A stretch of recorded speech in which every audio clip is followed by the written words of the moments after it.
আপনি যখন একটা বাণিজ্যিক আয়োজন করবেন, ধরা যাক যে একটা মেলা করবেন, হ্যাঁ, সেখানে আপনি তো আসলে একটা সংঘবদ্ধ দলকে পাচ্ছেন এই কারণে যে সে কিন্তু ওটাকে দায় হিসেবে করছে না, সে কিন্তু একটা বাণিজ্যিক পটভূমি আছে এর মধ্যে দিয়ে। আমি যদি এটা করতে পারি তাহলে এই লাভটা আছে, এবং একই সঙ্গে আমার এই ধরনের ক্ষমতাবান মানুষদের সঙ্গে সম্পর্ক তৈরি হবে এবং তা দিয়ে আমার এই উপকার হতে পারে।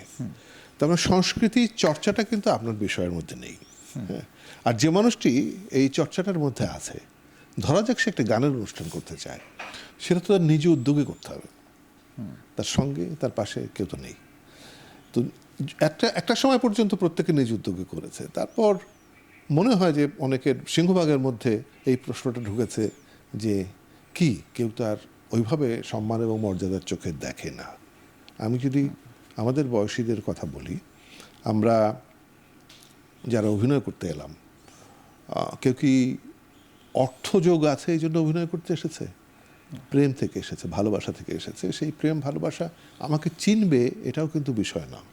বিষয় হচ্ছে আমি একটা শিল্পের সাধনা করছি। কেউ তারকা হতে আসেননি, কেউ তারকা হতে আসেননি, চেয়েছে যে আমি এই জায়গাটার একটা উচ্চতা দেখতে চাই, আমি কতদূর পৌঁছাতে পারি দেখতে চাই। নিজের সঙ্গে একটা চ্যালেঞ্জ ছিল।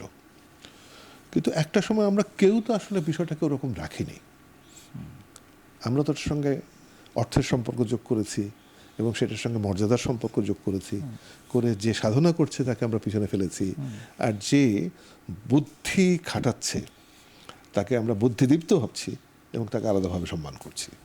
না, আমরা মনে করি যে একটা প্রক্রিয়ার মধ্য দিয়ে কিছু মানুষ বিচ্ছিন্ন হয়েছি এবং কিছু মানুষ আরোহণ করছি।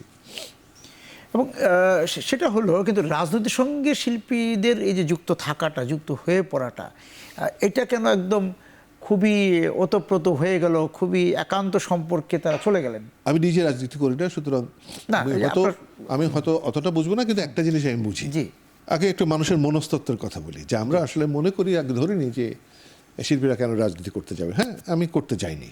হ্যাঁ, আমি মনে করেছি যে আমার যে কাজটি আমি করি সেই কাজের একটা ক্ষমতা আছে, সেই ক্ষমতা দিয়ে আমি যদি দেশের প্রতি দায় থাকে, কর্তব্য থাকে, আমি মনে করি যে এগুলোর মধ্য দিয়ে সেই দায় কর্তব্য পালন করা সম্ভব।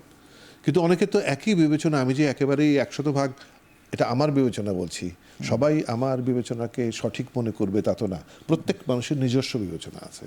কেউ যদি মনে করে যে আমি এটা করতে চাই, এই জন্য করতে চাই, আমি সেটাকেও যুক্তি দিয়ে বুঝতে চাই, তার নিশ্চয়ই কোনো যুক্তি আছে। দেখেন, একটা জিনিস বলি, সেটা হলো কিভাবে আমরা আসলে রাজনীতিকে দেখি, কিভাবে আমরা সংস্কৃতিকে দেখি।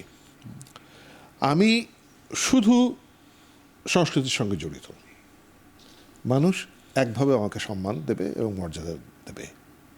আমি যদি ক্ষমতার সঙ্গে জড়িত থাকি তাহলে আমার পেছনে লাইনটি অনেক লম্বা হবে। আপনার কি মনে হয় না যে আমরা একটা অন্যায় একজন শিল্পীর সঙ্গে করছি? শিল্পী যখন শুধু সাধনা করছে তাকে আমরা কম গুরুত্ব দিচ্ছি, কিন্তু শিল্পী যখন ক্ষমতার সঙ্গে সম্পর্কযুক্ত হচ্ছে তখন আমরা মনে করে নিচ্ছি এই শিল্পী অনেক সম্মানীয়, অনেক ক্ষমতাবান। তার মানে শুধু যে শিল্পীর দায় তা কিন্তু নয়, আমাদের একটা সামাজিক যে দৃষ্টিকোণ, সেই দৃষ্টিকোণটাও কিন্তু ক্ষতিকর।